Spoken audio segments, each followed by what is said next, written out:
columna y baluarte de la verdad, edificando con sana doctrina a la Iglesia de Cristo.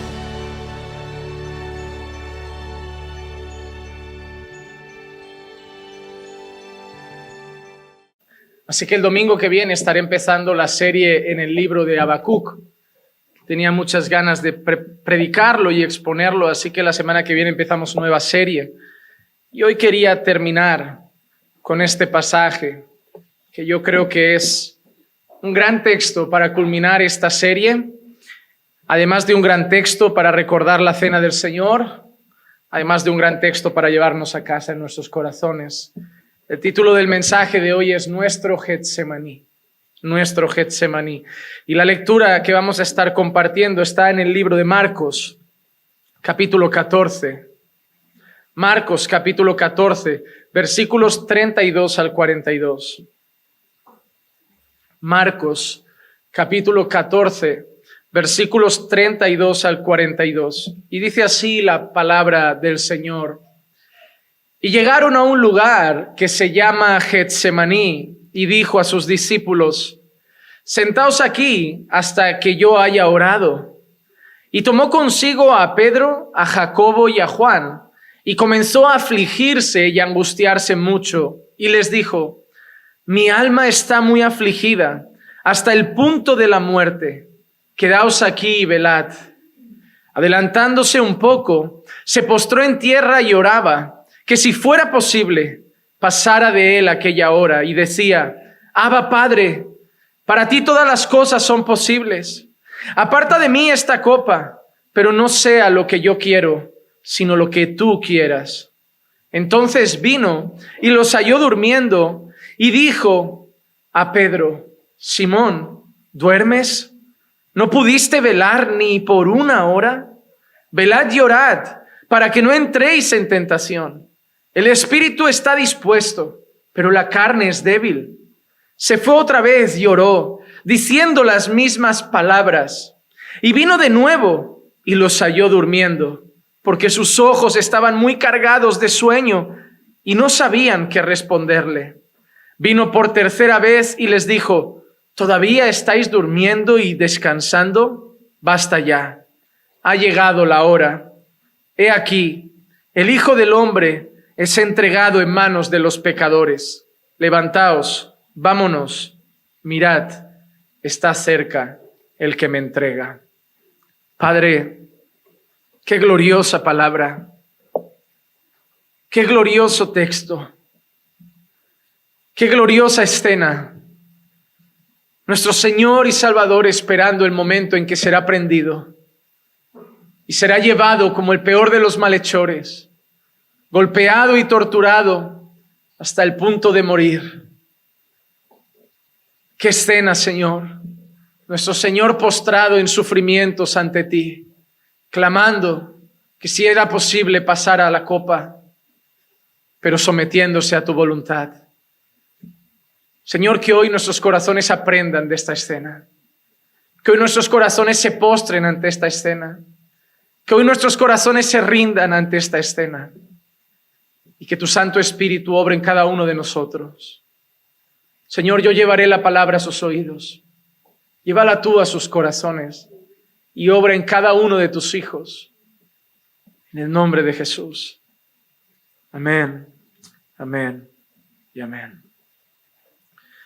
Hermanos, predicar ese texto versículo a versículo sería muy complejo, en el sentido de que está cargado de enseñanzas.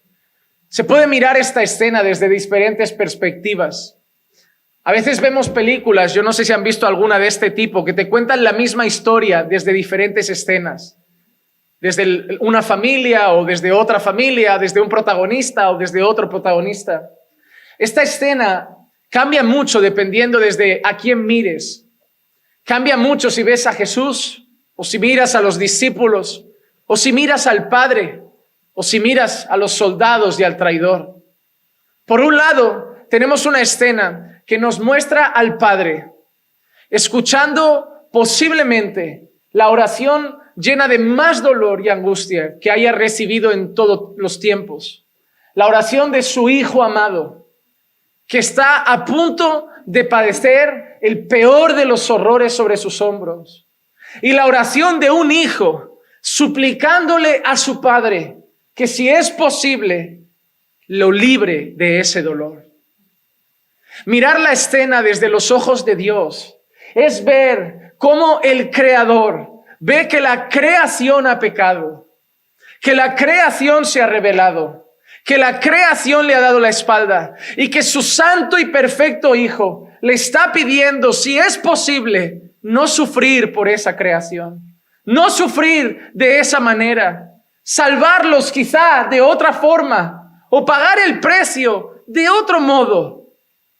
El Padre recibiendo la oración de alguien santo y puro, de su propio Hijo, que está sufriendo porque se acercan los dolores del pago por los pecados de una generación perversa que desobedece, deshonra y está en rebeldía contra Él. El Padre ve a su Hijo clamar y sufrir cuando debería ser el resto de la humanidad la que estuviera en angustia, pero el Padre ve a su Hijo. Por otro lado, vemos a los discípulos. Vemos a los discípulos llevados junto al Maestro. Lo han visto hacer milagros. Lo han visto predicar. Lo han visto multiplicar panes y peces. Han vivido con Él la pesca milagrosa. Lo han visto resucitar a Lázaro. Lo han visto alcanzar a los perdidos. Han visto que es todo amor, que es todo bondad, que es todo justicia, que es todo perfección y que lo único que les pide es que oren con Él, que intercedan mientras Él va a hablar con el Padre. Pero los discípulos duermen. Su Maestro perfecto, de Él nadie podía decir nada. De Juan Manuel sí, del pastor Marcos también.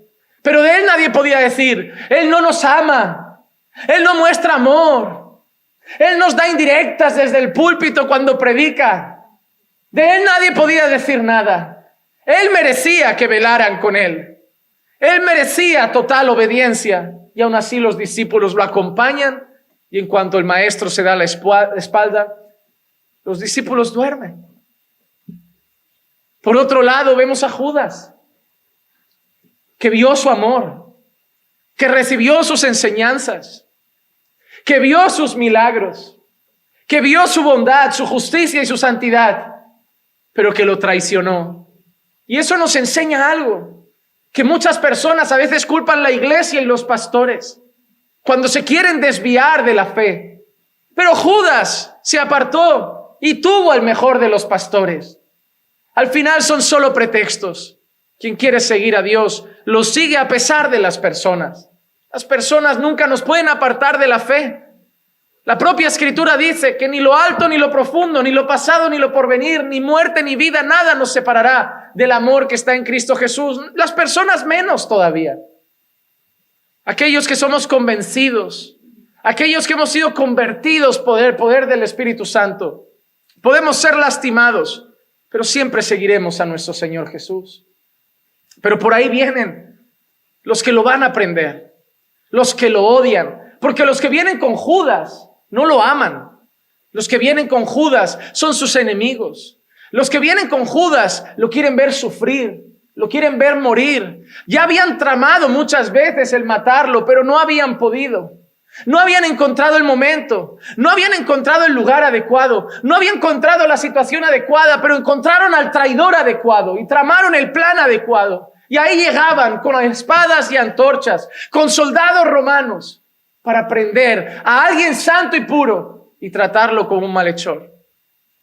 Y en medio de todo eso, del Padre, de los discípulos, de los que lo prenden y del traidor, encontramos a nuestro Señor, postrado en el suelo, sufriendo.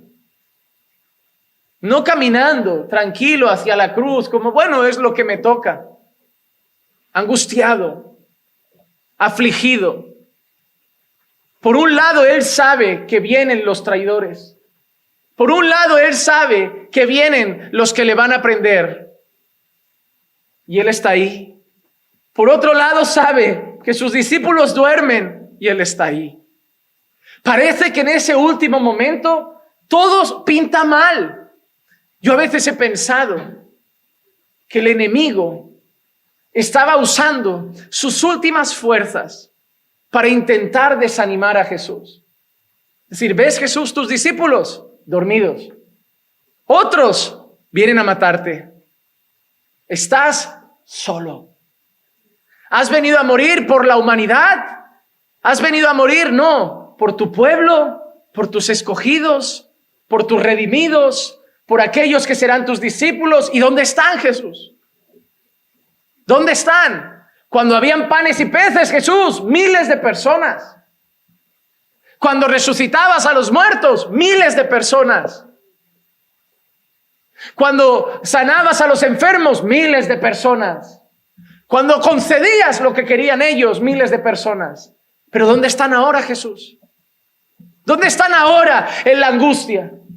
¿Dónde están ahora en tus peores momentos? ¿Dónde están ahora que vienen a por ti? ¿Dónde están para defenderte? ¿Dónde están para protegerte? Yo imagino al diablo, así como lo tentó en el desierto, susurrando en el oído de Jesús: Jesús, estás solo. ¿Seguro que quieres morir por esas personas? ¿Seguro que quieres morir por esos discípulos? ¿Seguro que esta creación pecadora y rebelde merece la pena? Estás solo, Jesús. Y lo que se te viene encima es terrible. Pues esa es nuestra escena, hermanos. Esa es nuestra escena. Y yo quiero que saquemos muchas enseñanzas de esa escena. En primer lugar, que hablemos del sufrimiento de Cristo y del nuestro. Del sufrimiento de Cristo y del nuestro. Quiero que veamos en primer lugar dónde se encuentra Jesús y que entendamos que Jesús se encuentra en un lugar que no es nuevo para Él y para sus discípulos. Estoy convencido de que ese lugar reservado y solitario es un lugar que era ya conocido por ellos. Juan 18, 1 y 2 dice esto. Después de haber dicho esto, Jesús salió con sus discípulos al otro lado del torrente Cedrón, donde había un huerto en el cual entró él con sus discípulos. También Judas, el que le iba a entregar, conocía el lugar, porque Jesús se había reunido allí a menudo con sus discípulos. En primer lugar, nos encontramos en un lugar donde Jesús ya había estado antes. Getsemaní, ese huerto, no era un lugar nuevo para Jesús, pero tampoco para sus discípulos. El traidor sabía dónde tenía que llevar a los guardias, porque conocía el lugar, porque ya había estado allí con Jesús. Pero ¿qué escena? Habían estado antes, seguramente compartiendo el pan, seguramente compartiendo enseñanzas, seguramente compartiendo buenos y momentos agradables con el maestro que les traería a sus discípulos las mejores lecciones y enseñanzas para sus vidas. Un lugar con el que habrían compartido con Jesús buenos momentos en su historia, pero ahora estaba solo en ese lugar donde había estado acompañado, donde había estado con sus discípulos, ahora estaba solo. Pero hasta ese lugar no va solo del todo. Él lleva a unos discípulos con él. Concretamente, lleva a 3 discípulos. Y hermano, para no tener favoritos, son exactamente los mismos discípulos que Jesús se lleva a la transfiguración. Mateo 17, 1 y 2 dice así: 6 días después, Jesús tomó consigo a Pedro, a Jacobo y a Juan, su hermano, y los llevó aparte a un monte alto y se transfiguró delante de ellos, y su rostro resplandeció como el sol y sus vestiduras se volvieron blancas como la luz. Hermanos, es curioso, ¿verdad? Dios no hace acepción de personas. Dios no hace acepción de personas. Pero de los muchos discípulos que seguían a Jesús, porque a veces hablamos y leemos de los 70, 120, grupos grandes, pero casi siempre vemos a Jesús con 12, con sus 12, con sus apóstoles. Sin embargo, en algunas escenas como el Getsemaní, como la transfiguración, vemos también a Jesús con 3. A la transfiguración no se llevó a los 12. A la transfiguración no se llevó a todos los discípulos. Se llevó a 3. Y son los mismos 3 discípulos que Jesús se lleva también a la vera de Getsemaní, a la vera del huerto, para que puedan orar con él.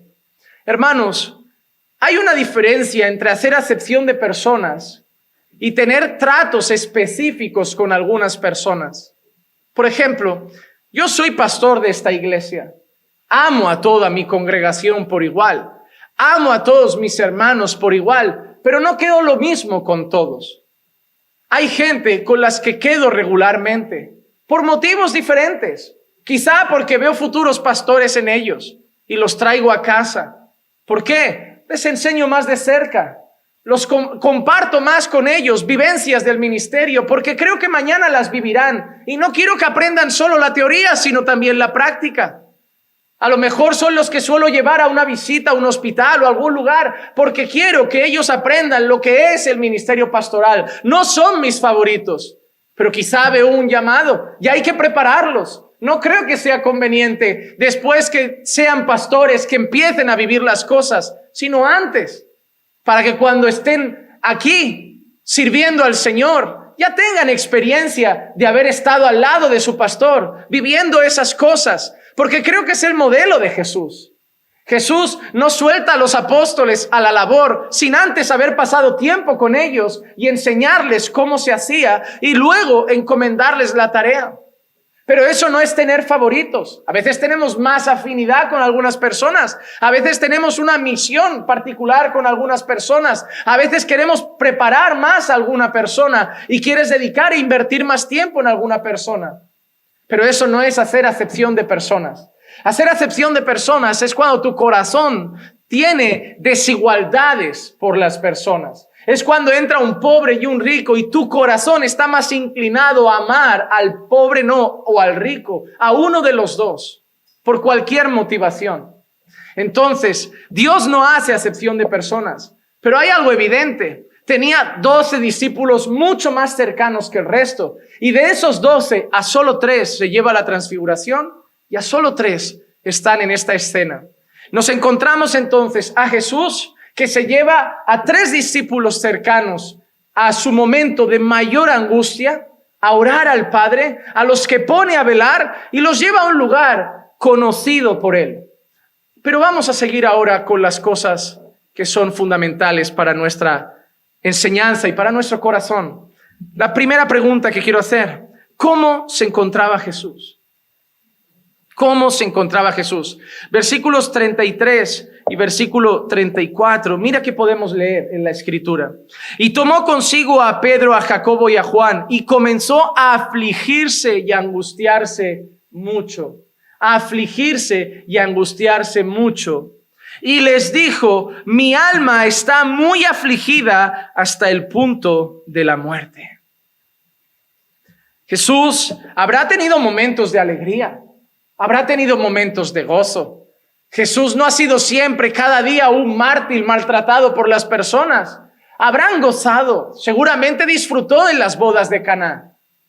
Seguramente disfrutó enseñando a las multitudes y viendo cómo eran alimentados con panes y peces que habían multiplicado. Seguramente disfrutó el día de la pesca milagrosa al ver la cara de esos discípulos como se hundía el barco de la cantidad de peces. Seguramente se gozó al ver a salir a Lázaro de la tumba. Hermanos, Jesús no siempre habría estado angustiado, pero en esta escena, nuestro Señor Jesús está afligido, angustiado y afligido, según él, hasta el punto de la muerte. Pero hermanos, Jesús se siente así, porque Jesús es totalmente Dios, pero también es totalmente hombre. Y tú y yo, a veces, llegamos a sentirnos afligidos también. Mira, por ejemplo, estas expresiones que encontramos en los Salmos. Salmo 42:5 dice: ¿por qué te abates, alma mía? ¿Y por qué te turbas dentro de mí? Espera en Dios, porque he de alabarle otra vez por la salvación de su presencia. O el Salmo 43:5 dice: ¿por qué te abates, alma mía, y por qué te turbas dentro de mí? Espera en Dios, pues he de alabarle otra vez. Él es la salvación de mi ser y mi Dios. En primer lugar, Jesús experimentó la aflicción y el abatimiento de su alma que tú y yo también podemos experimentar alguna vez. Y eso, hermano, me trae gozo. ¿Saben por qué? Porque Jesús entiende mi sufrimiento. Cuando yo estoy afligido, cuando yo estoy angustiado, cuando yo estoy abatido, cuando yo sufro, me queda el consuelo de que no tengo allá arriba a un Dios que no sabe lo que es el dolor, que no sabe lo que es estar desamparado, que no sabe lo que no es el sufrimiento, sino a un Dios que se compadece de mí porque entiende mi sufrimiento, porque Él lo vivió en esta tierra. El sufrimiento de Jesús en parte trae consuelo a nuestros corazones porque tenemos un Dios que comprende nuestro sufrimiento. Cuando vamos a orar no decimos: bueno, ¿y tú qué sabrás si a ti nunca te han dejado solo? ¿Tú qué sabrás si tú nunca has sido traicionado? ¿Tú qué sabrás si estás ahí arriba y a ti nada te pasa? No, Él vino, Él se encarnó. El Dios Hijo se hizo presente entre los hombres. Él supo lo que es la soledad, Él supo lo que es la traición, Él supo lo que es ser perseguido, Él supo lo que es ser odiado, Él supo todas esas cosas. Y tenemos un Dios que cuando clamamos nos entiende. Por eso los salmistas elevan su dolor al Señor. Porque los salmistas saben que hay un Dios que comprende su dolor, que comprende sus emociones, que comprende sus sentimientos, que comprende su aflicción y que se compadece de ellos.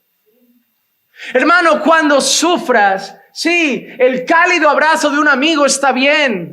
Las palabras consoladoras de un pastor o un hermano están bien, pero no olvides que allá arriba hay la fuente de la paz que sobrepasa todo entendimiento. No olvides que allá arriba está quien te puede dar un gozo que sobrepasa todas las cosas. No olvides que allá arriba está el que trae consuelo, está la roca, el refugio, la fortaleza, el pronto auxilio en la angustia. Ve a la fuente y clama al Señor. Porque cuando el alma de Jesús estaba abatida, cuando el alma de Jesús estaba afligida hasta a lo sumo, no fue a hablar con los discípulos, fue a hablar con el Padre. Y eso también nos enseña algo. Cuando tu alma esté abatida, corre a Dios. Él le dijo a sus discípulos: mi alma está abatida, estoy afligido hasta la muerte, esperad aquí, voy a hablar con el Padre. Hermanos, la gente te puede dar un abrazo, te puede dar una palmadita, te puede decir: oraré por ti, pero ve al Padre, ve al Padre. Sufres por algo familiar, ve al Padre. Sufres por algo de tus hijos, porque los ves perdidos, porque se rebelan contra Dios y te duele, ve al Padre. Estás sufriendo por tu matrimonio, ve al Padre. Estás sufriendo por alguna enfermedad, ve al Padre. Estás sufriendo por alguna angustia, ve al Padre. Tu alma está afligida, ve al Padre. Ve como los salmistas a decir: ¿por qué te abates, alma mía? Espera en Dios. Espera en Dios. Pues todavía es de alabarle. Él es mi salvación, Él es mi refugio, Él es mi fortaleza. A mí me duele muchas veces como pastor. Muchos hermanos vienen al despacho, se sientan delante y me presentan casos que yo no tengo la solución. Pastor, mi marido no quiere venir a la iglesia. Pastor, mi esposa ya no quiere orar conmigo. Y yo me quedo como: si quieres voy y le digo a tu esposa que ore contigo, pero ¿crees que la voy a cambiar? Si quieres voy y le digo a tu marido que venga a la iglesia, pero ¿crees que más allá de este domingo un par vendrá? Yo, si quieres voy, pero yo no los cambiaré.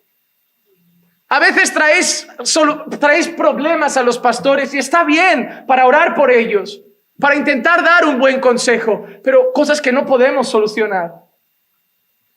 Me vienen madres a veces y me dicen: pastor, mi hijo ya no quiere saber de la iglesia. ¿Qué puedo hacer yo? ¿Convencerle? Tú no lo has logrado. Su padre no lo ha logrado, yo tampoco lo lograré. Estás abatido, ve al Señor.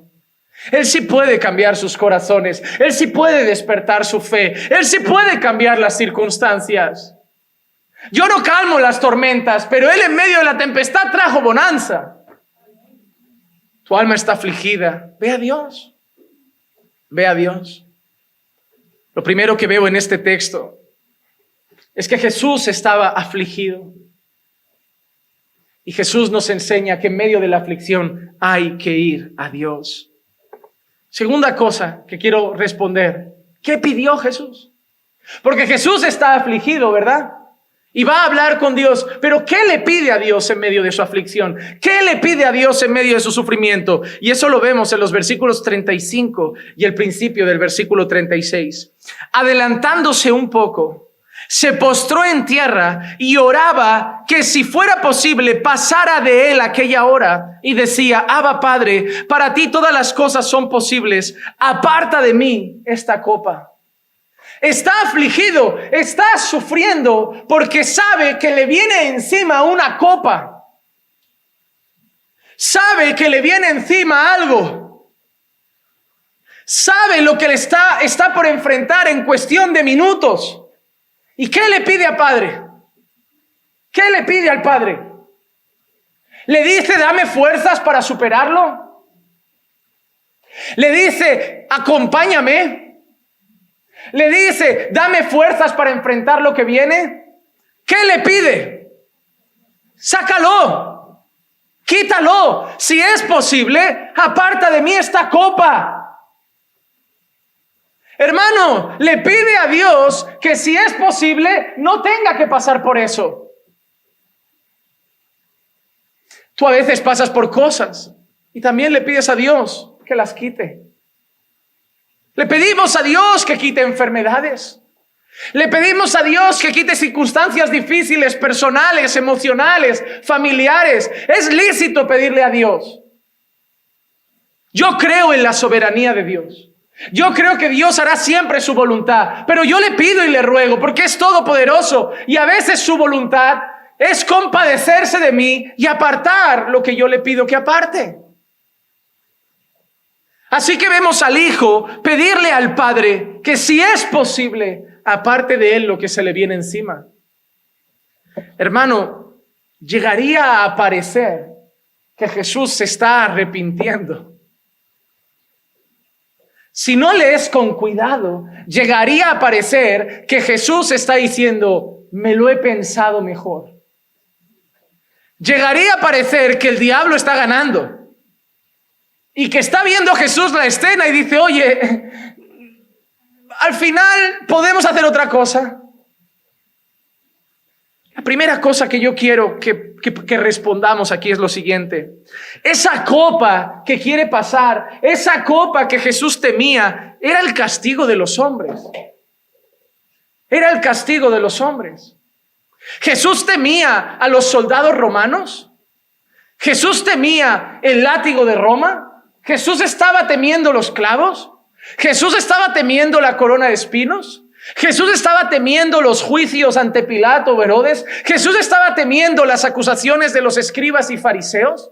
Jesús estaba temiendo las bofetadas en la cara. Jesús estaba temiendo el quedarse solo sin sus discípulos. Jesús estaba temiendo el que le insultaran o que le escupieran o que blasfemaran contra él.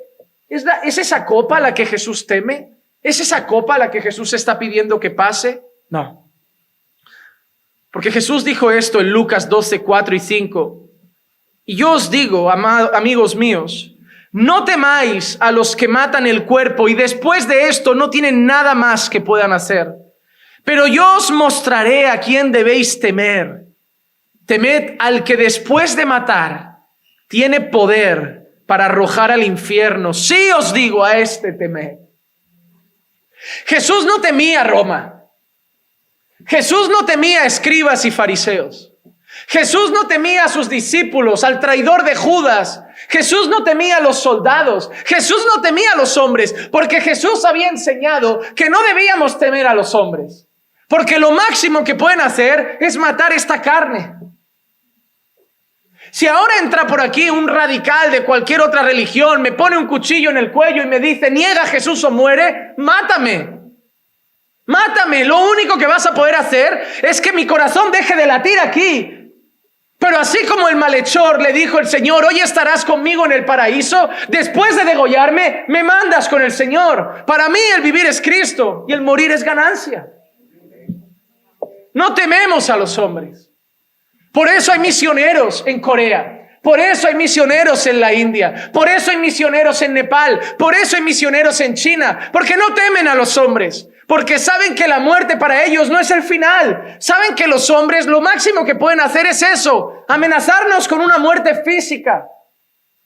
Para el hombre que no cree en la eternidad es el final. Pero si a nosotros nos amenazan con la muerte física, miramos a esa amenaza como... No soy la persona más adecuada para amenazar de esa manera. Si un atracador va por la calle y nos dice, la cartera o la vida, le digo, te has equivocado. Te has equivocado. Obviamente no voy a dar mi vida en esta tierra por mi cartera, pero no lo voy a mirar con temor. No lo voy a mirar con temor. Porque para nosotros la muerte no es el final.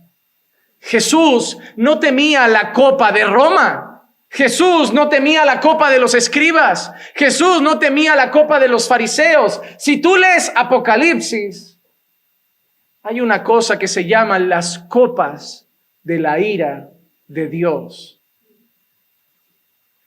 Cuando Jesús le dice al Padre, si es posible, pasa esta copa, era la copa de la ira de Dios. Hermano, ¿qué hizo Dios con Sodoma y Gomorra? ¿Qué hizo Dios en los tiempos de Noé? ¿Qué hizo Dios con ese pueblo rebelde que salió de Egipto y se los tragó en el desierto? Dios ha demostrado a lo largo de la historia que hay una cosa que aborrece, que odia, que le repugna, que le da asco, y es el pecado. Y Dios lo condena. Y Dios lo condena. Ahora yo quiero que veas el diluvio, el castigo de Sodoma y Gomorra, el pueblo tragado en el desierto, y que todo eso viene encima de Jesús.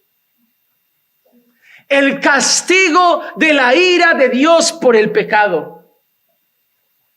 En ese momento no, pero en el momento que los pecados nuestros fueran a Jesús y los cargara sobre sus hombros, toda la ira de Dios contra el pecado caería sobre el cuerpo de su amado, santo y justo Hijo. Jesús no temía a Roma, no temía a escribas y fariseos, no temía a los hombres, temía el castigo de Dios que se le venía encima por el pecado. La copa de la ira de Dios. Toda la santa, justa, perfecta y temible ira del que consumió con fuego y azufre a Sodoma y Gomorra, del que engulló a la humanidad con un diluvio, del que se tragó al pueblo en el desierto, del que consume a Ananías y Zafira en un instante por mentir en cuestión de una ofrenda, de una herencia, el que tiene el poder de la vida y de la muerte. Toda su ira se está viniendo encima de Jesús.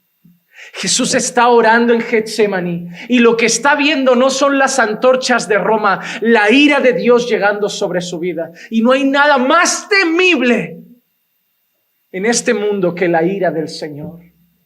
Los sabores del propio infierno sobre los hombros de Cristo, sobre los hombros de Jesús. Y eso es lo que Jesús le pide al Padre que pase. Si es posible, pasa de mí esta copa. Pasa la copa de tu ira. Es demasiado dura, es demasiado grande, es demasiado intensa, es demasiado dolorosa. Si es posible, pasa de mí esta copa. Pero lo más terrible Es que esa copa no era de Él. Él no tenía que beber esa copa. Al menos no por sus pecados. Esa copa era nuestra, hermano. Por eso se llama nuestro Getsemaní. Porque tú y yo deberíamos haber estado allí solos. Tú y yo deberíamos haber estado ahí abandonados. Tú y yo deberíamos haber estado ahí afligidos. Tú y yo deberíamos estar ahí viendo la ira de Dios viniendo sobre nosotros. Tú y yo deberíamos estar ahí orando, angustiados, que hasta dar gotas de sangre, sabiendo que el castigo de Dios venía sobre nosotros. Tú y yo deberíamos haber dicho, si es posible, pasa de mí esa copa. Pero 2 Corintios 5:21, Pablo dice, al que no conoció pecado, le hizo pecado por nosotros, para que fuéramos nosotros hechos justicia de Dios en él. Oh, gloria al Señor. Al que no conoció pecado. Nosotros no podíamos dejar de pecar porque éramos esclavos. Y ahora que somos libres del pecado y hijos de Dios, luchamos todavía con el pecado. Pero Él no lo conoció, no lo saboreó, no sabe lo que es, porque es perfecto, recto y justo. Cumplió cada uno de los mandamientos, no rompió ni una coma, ni un punto de la ley, no rompió nada, pero lo hizo como si los hubiera roto todos. Por ti y por mí. Para que Él, que era el justo, el que podía llegar ante el Padre y decir, soy salvo por mi justicia, merezco la gloria eterna, porque yo sí soy justo, para que Él nos diera esa justicia a nosotros. Hermano, ¿tú sabes lo que es eso? Tú sabes que cuando ahora Dios te mira a ti, en vez de ver toda tu horrible maldad, ve la perfecta justicia de Jesús en tu vida. Tú sabes qué es que Jesús mire a Naún. Tú sabes qué es que el Padre mire a Naún y le diga, Naún, te mandaría al infierno, pero la sangre de Cristo está en ti. No veo tu maldad, veo la justicia de mi Hijo. Tú sabes lo que es que Dios mire a Leda y diga, Leda, tú sabes cómo has vivido. Mereces arder en el fuego del infierno, pero no te voy a castigar porque has creído en Él y Él se hizo pecado por ti y ahora tú eres justa por Él. ¿Tú sabes qué es eso? ¿Tú sabes qué es que nos han dado lo que nunca podríamos tener, que es la justicia perfecta?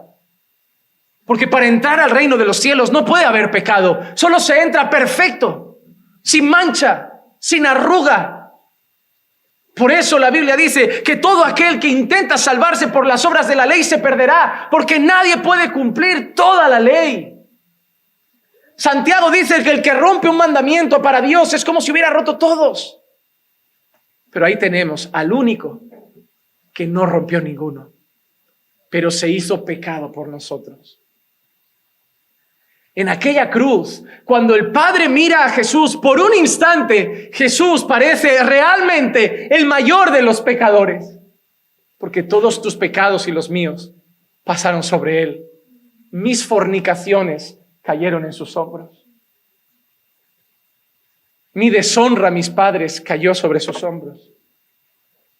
Todo lo que yo robé y me hizo un ladrón cayó sobre sus hombros. Y de golpe el Padre lo mira y dice, todo ese pecado ahora en ti, y derrama su ira sobre su Hijo y lo quebranta por completo.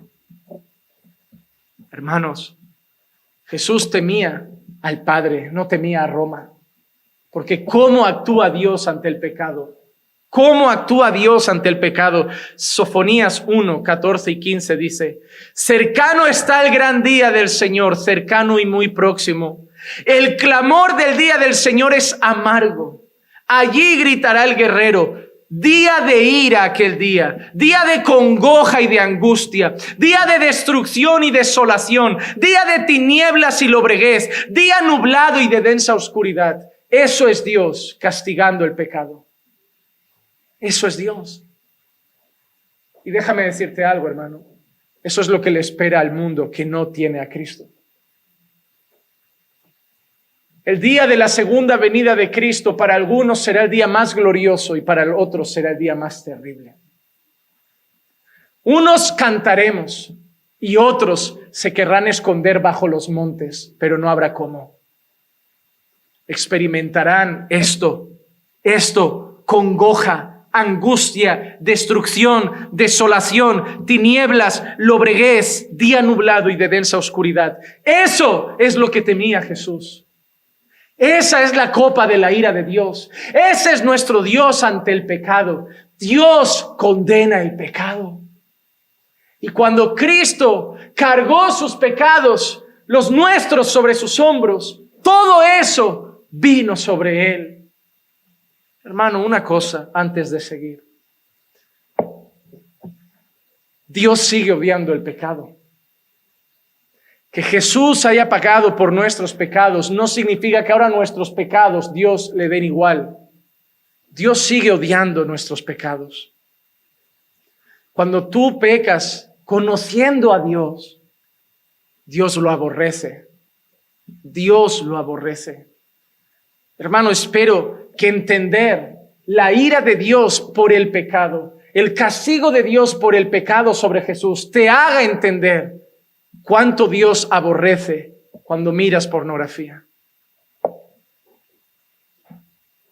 cuando mientes, cuando haces chisme contra alguien, cuando murmuras contra un hermano, cuando traicionas a tu esposa o a tu esposo, cuando tratas mal a tus hijos o cuando deshonras a tus padres o cuando robas evadiendo tus impuestos.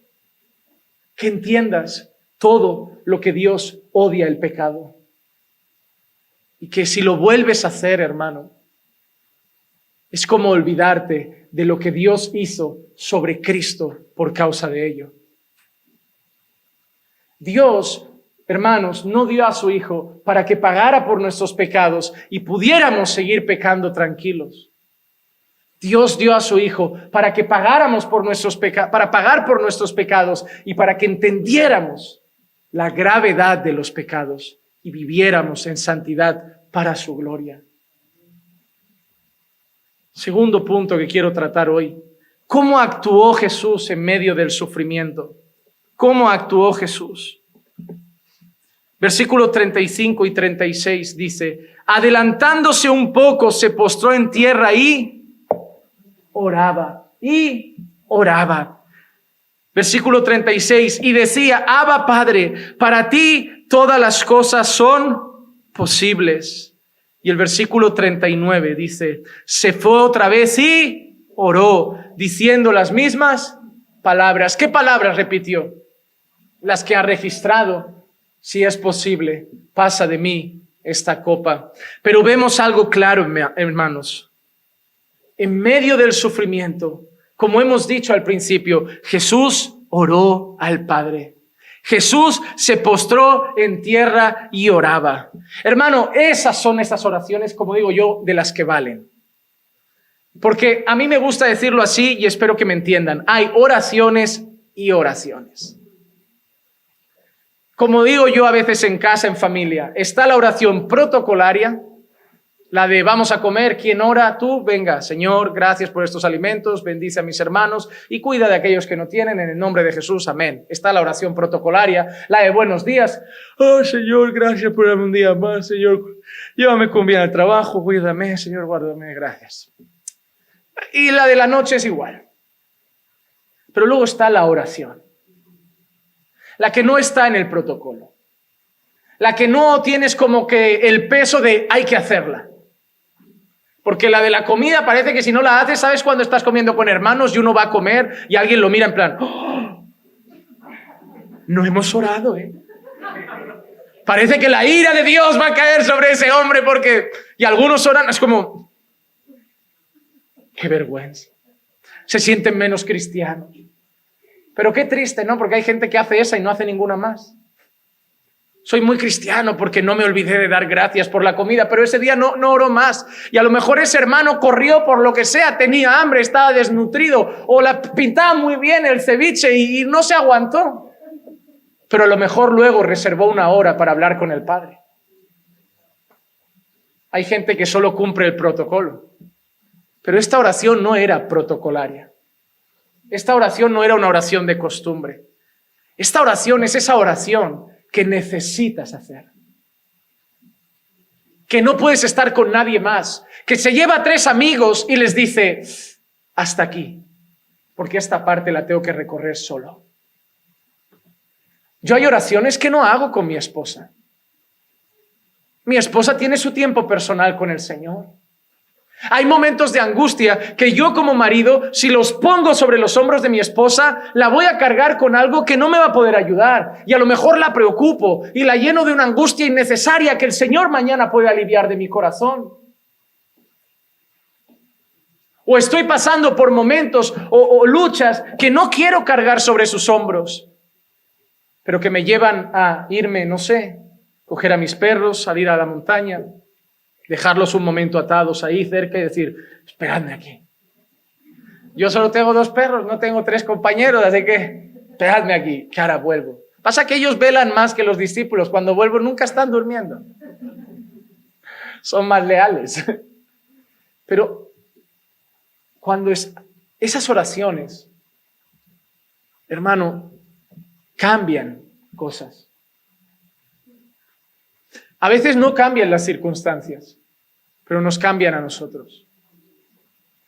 Yo he rogado a Dios en momentos difíciles del ministerio, que no han cambiado el ministerio. Hemos vivido divisiones, he vivido traiciones aquí dentro. Y he orado al Señor. Y he clamado al Señor. No una oración protocolaria. Te hablo de, como dice, postrarse en tierra y llorar al Señor de por qué me pasa esto, si solo quiero el bien de tu iglesia. Pero al final la división se dio, la traición se dio, pero orar hizo que yo la enfrentara diferente. La enfrenté con el respaldo de Dios. A veces estarás pasando por una enfermedad y clamarás, Señor, ¿por qué? Y a lo mejor la enfermedad no se irá, pero la pasarás diferente. Porque la pasarás sabiendo que Él está contigo. Jesús no declaró toda copa de la ira fuera. Jesús no reprendió la copa de la ira.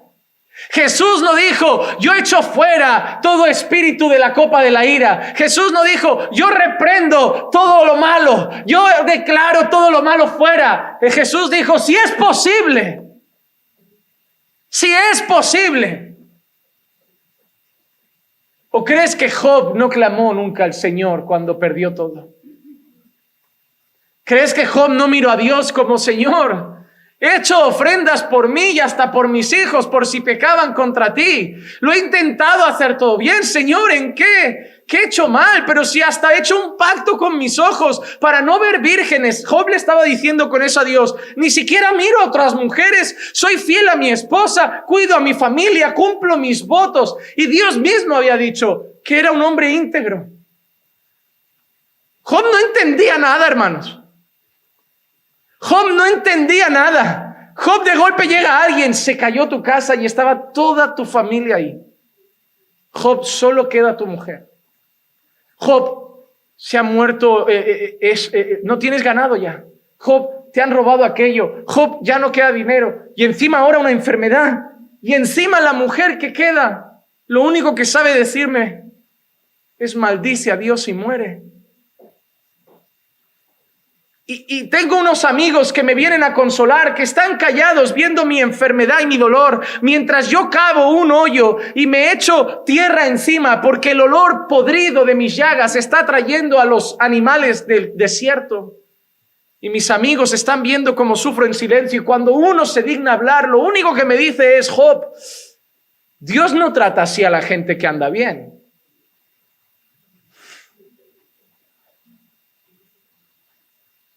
¿Tú no crees que Dios vería a su hijo Job hacer también esa oración? Señor, si es posible, quítame estas llagas. Si es posible, quítame todo esto. Pero en cierta manera, Job dijo algo maravilloso. Dios dio, Dios quitó. Bendito sea el Señor. Job le decía a Dios, Señor, si es posible, dámelo, pero si me lo quieres quitar, yo lo acepto. Tú eres Dios, yo no. Y si lo haces, es por algo. Tu voluntad es buena, agradable y perfecta, aunque yo no la entienda. Porque Dios a veces, hermanos, no cambia las circunstancias. El evangelio de la prosperidad no acepta lo que voy a decir ahora. Y si vienes de una iglesia de allí o si alguna persona llega a escuchar esto, dirá, el pastor Juan Manuel no tiene razón. Porque el evangelio de la prosperidad siempre te declara que las circunstancias van a mejor. Dios te librará del desierto. Dios te librará de la enfermedad. Pero mi pregunta es, ¿por qué las iglesias de la prosperidad y de los milagros han estado cerradas? ¿Por qué las iglesias de la prosperidad y los milagros han visto como miembros han muerto? ¿Por qué los pastores de la prosperidad y de milagros no han curado el COVID? ¿Por qué los pastores de la prosperidad y de milagros van con mascarilla?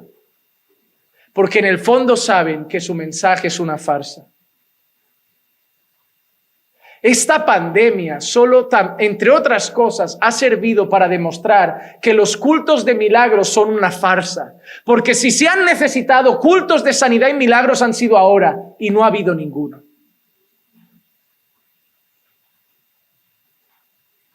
Entonces, lo más triste es que el poder de Satanás es tan grande que sus seguidores están cegados.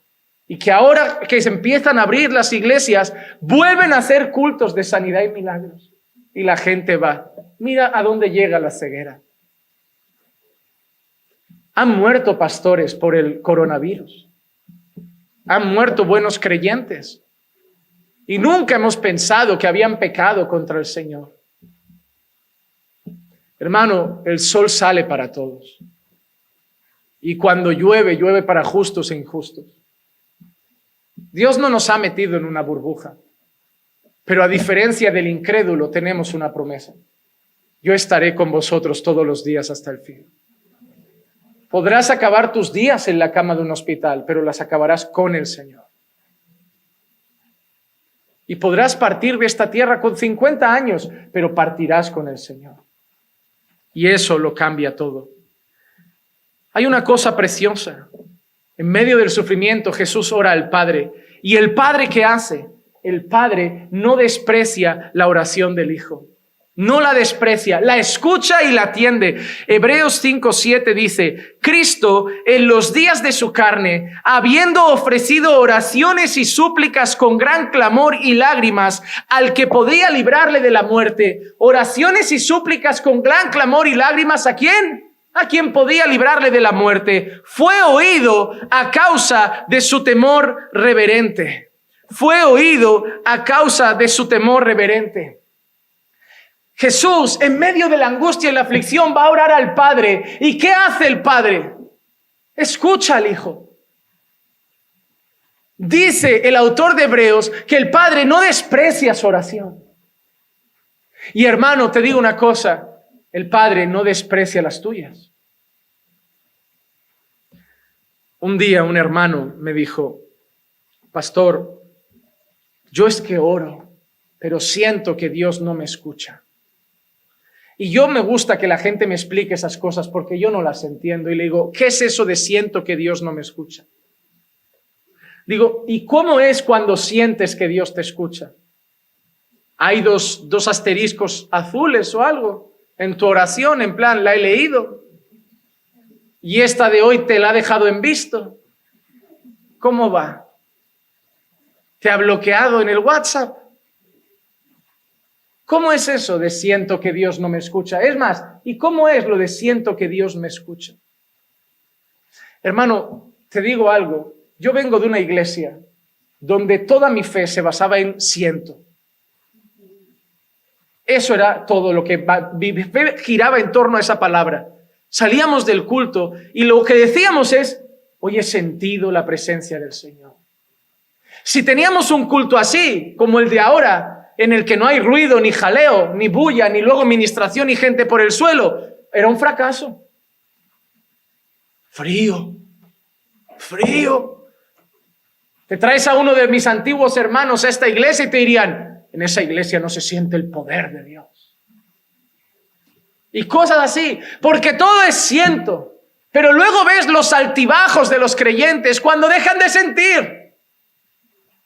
Es como esa gente que se casa creyendo que lo que siente al ver a su novia bajar por la escalera para ir a cenar juntos es lo que va a sentir después de 30 años al verla salir de la ducha con una toca de plástico porque no se podía mojar el pelo. No es lo mismo, ¿eh? No es lo mismo verla salir todos los días arreglada para ir contigo a cenar mientras os conocéis y preparáis el gran día y verla entrar con ese vestido blanco que luego verla en chándal y una coleta, con pantuflas, la cara lavada y tú la miras al lado. ¿Dónde quedó ese vestido blanco? Pero nosotros también íbamos siempre con nuestra camisa, perfumaditos, y ahora ella nos ve con ese buenos días por la mañana, que como dice Clicia, parece que se ven cosas verdes como en los dibujos. Vete a cepillar los dientes y me vuelves a dar los buenos días. Una vez alguien me dijo que se quería separar porque ya no sentía lo mismo. El peor error que vivimos en un siglo que nos ha viciado a los sentimientos. Nos gusta la adrenalina, nos gustan las emociones, queremos emociones fuertes. Quiero hacer puenting, quiero hacer parapente, me quiero tirar en paracaídas, porque quiero emociones.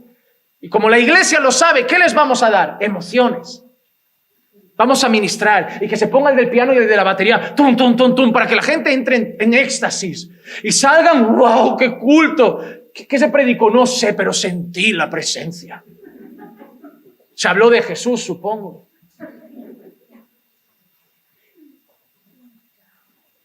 Y luego te llegan, pastor, estoy mal en la fe. ¿Por qué? Porque ya no siento lo mismo.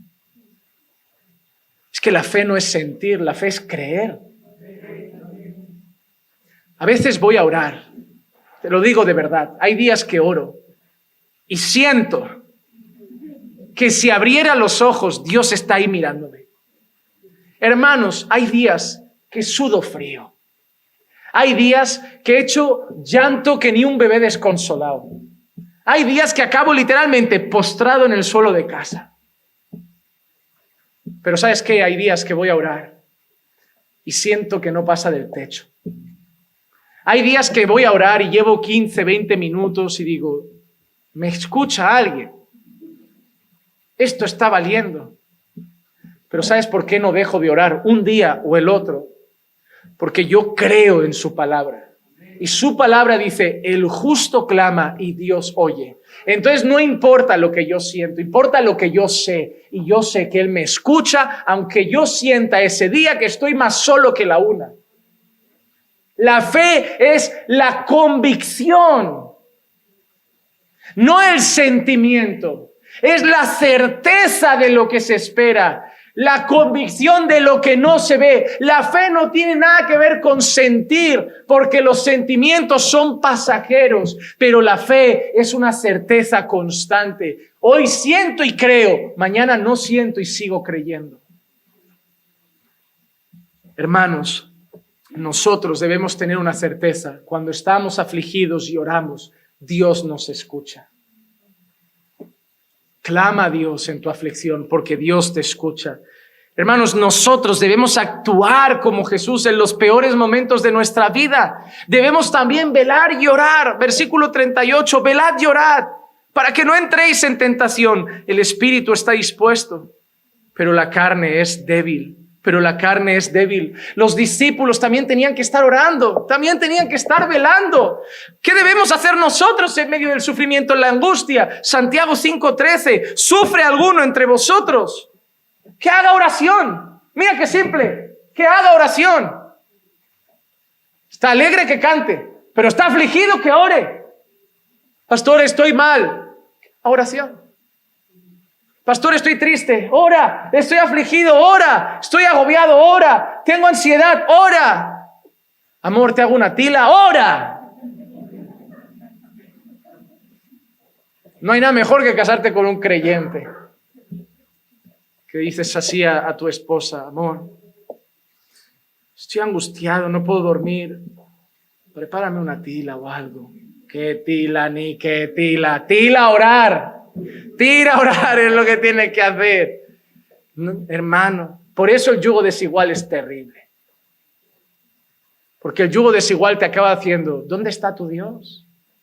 Mira, tila, dormidina, pastillas, tranquilizantes. ¿Dónde está tu Dios?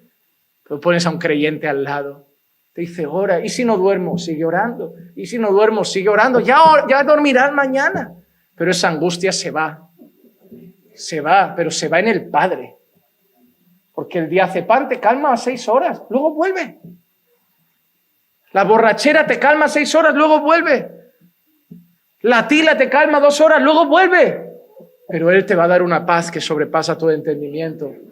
Hermano, no me cambies a Dios por una tila, por favor. Tómate la tila si quieres, pero ora. Si te gusta la tila. Pero en medio de la angustia, hermano, ora a Dios. Jesús estaba angustiado y fue orar a Dios. Y hermano, el punto número 3, y hoy les pido que me den 10 minutos más de su tiempo para poder decir esto. Dios responde las oraciones en la angustia. Dios responde las oraciones en la angustia. Versículo 36 dice: y decía: Abba, Padre, para ti todas las cosas son posibles. Aparta de mí esta copa, pero no sea lo que yo quiero, sino lo que tú quieres. Hermano, una cosa hermosa. Dios escuchó al Hijo. El autor de Hebreos dice que Dios respondió la oración del Hijo. El problema es el siguiente, que no nos gusta ver que la oración dijo: no sea lo que yo quiero, sino lo que tú quieres. Déjame decirte una cosa, en la angustia Jesús oró al Padre. Déjame decirte una cosa, en la angustia el Padre oyó la oración de Jesús. Y déjame decirte algo, ¿el Padre respondió? Sí, pero no respondió lo que nos hubiera gustado. Isaías 53:10 dice: pero quiso el Señor quebrantarle. ¡Wow! Esa es la respuesta. Esa es la respuesta. Pero quiso el Señor quebrantarle, sometiéndole a padecimiento. ¿Quién quiso eso? El Padre quiso quebrantarle. El Padre lo quiso someter a padecimiento. Cuando Él se entregue a sí mismo como ofrenda de expiación, verá su descendencia, prolongará sus días, y la voluntad del Señor en su mano prosperará. El Señor respondió al Hijo, el Padre respondió al Hijo, pero cuando el Hijo Padre le dijo: Padre, estoy angustiado, estoy afligido, si es posible, pasa de mí esta copa, la respuesta del Padre fue: no, no es posible, tienes que tomar la copa. Tienes que pagar por ellos. Tienes que satisfacer mi justicia. Tengo que castigar el pecado, hijo, y lo voy a castigar sobre tus hombros. Quiero quebrantarte. Yo te amo, pero tengo que hacerlo porque alguien tiene que pagar. Y solo alguien tan puro como tú puede comprar a tantos pecadores miserables como ellos. Y eso es lo que no nos gusta. Porque la falsa iglesia te hace creer que Dios siempre dice sí. Por eso ya no oramos, declaramos, decretamos, profetizamos. ¿Por qué Jesús no lo hizo y nosotros sí? ¿Acaso somos mejores que Él?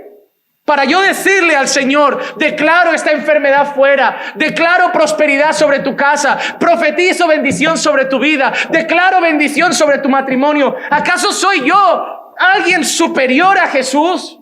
Jesús nunca oró así. Nunca oró así. El modelo de oración del Padre Nuestro no es así. La oración intercesora de Jesús por sus discípulos no es así. La oración de Getsemaní no es así. ¿Quién inventó esta oración del declaro y decreto? ¿Quién se volvió tan loco para creer que a Dios se le exige? ¿A quién se le fue tanto la cabeza? ¿Quién estuvo tan endemoniado para decir que tenemos derecho de poder proclamar cosas y que pasen cuando nuestro Señor dijo, si es posible? Cuando nos enseñó a rogar, nos enseñó a pedir, nos enseñó a clamar, pero nunca a declarar, nunca a decretar, nunca a profetizar. Como si hubiera poder en nosotros por un versículo que algunos retorcidos endemoniados tuercen, que dice, ay, el poder de la vida y la muerte está en la lengua. Y tuercen ese versículo con la astucia de la serpiente para decirle a la gente que con sus palabras pueden hacer algo, y no se dan cuenta que eso es la pura filosofía de la nueva era, que le enseña a los hombres que si lo repites pasa, que si lo crees pasa, que eso no era cristianismo, que eso era metafísica moderna, de estos discursos motivacionales que vienen los loquillos a motivar a la gente deprimida a decir, créelo, créelo, créelo, dilo, grítalo, di, yo valgo, yo valgo. Esos discursos entraron en la iglesia. Esos discursos entraron en la iglesia y mezclados con cristianismo han hecho esas oraciones absurdas. Absurdas, como si Dios estuviera con una libretita y fuera un camarero. A ver, ¿qué te pongo? Pues mira, hoy me pones 2 de milagros, 3 de sanidad y 4 oraciones de prosperidad. ¿Pero qué te has creído tú que eres? Da gracias que respiras. Da gracias que estás vivo. Un aguijón en la carne tenía Pablo y le rogó al Señor varias veces que se lo quitara. Le rogó. No declaró todo aguijón fuera en el nombre de Jesús. No decretó todo aguijón fuera en el nombre de Jesús. No dijo, yo profetizo que el aguijón se va en el nombre de Jesús. Él pidió al Padre que le quitara el aguijón. Por el amor del Señor, quítame el aguijón, quítamelo. Y el Padre le dijo, no. Dijo, bástate mi gracia, te he salvado, ya es mucho. Ya es mucho. Pero ahora nosotros no. Pablo oró así.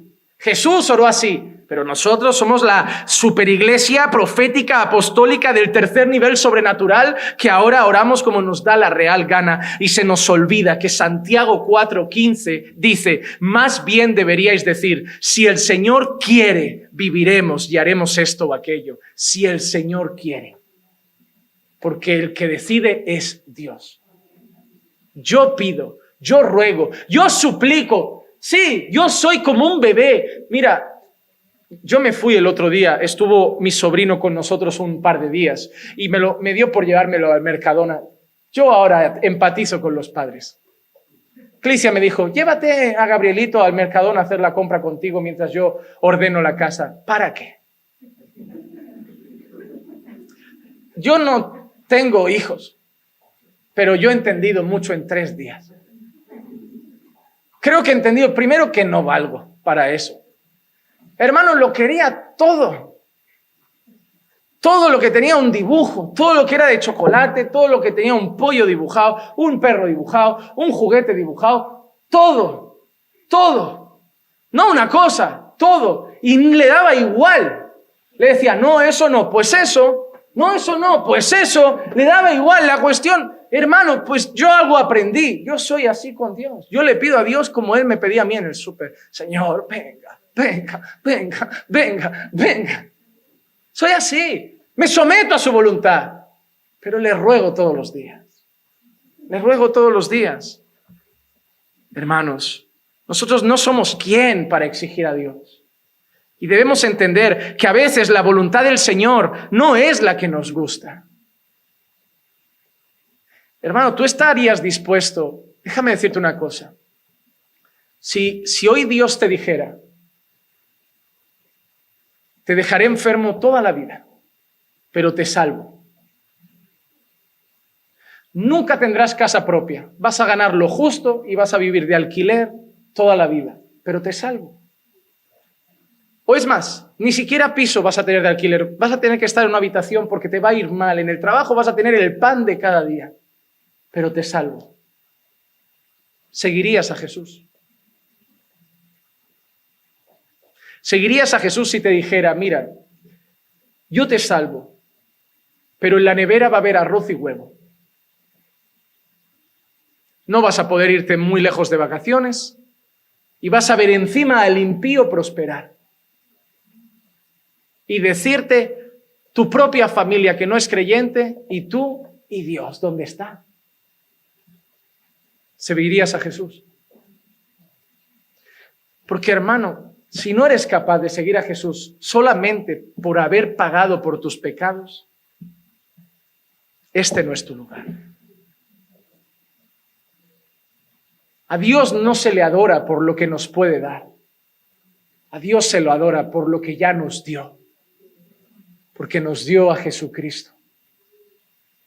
Mira Pablo en Hechos 21, 8 al 14. Al día siguiente partimos y llegamos a Cesarea. Y entrando en la casa de Felipe, el evangelista, que era uno de los 7, nos quedamos con él. Este tenía 4 hijas doncellas que profetizaban, y deteniéndonos allí varios días, descendió de Judea cierto profeta llamado Agabo, a quien vino a vernos, y tomando el cinto de Pablo, se ató las manos y los pies y dijo, así dice el Espíritu Santo, así atarán los judíos en Jerusalén al dueño de este cinto y lo entregarán en manos de los gentiles. ¡Qué tremenda profecía, eh!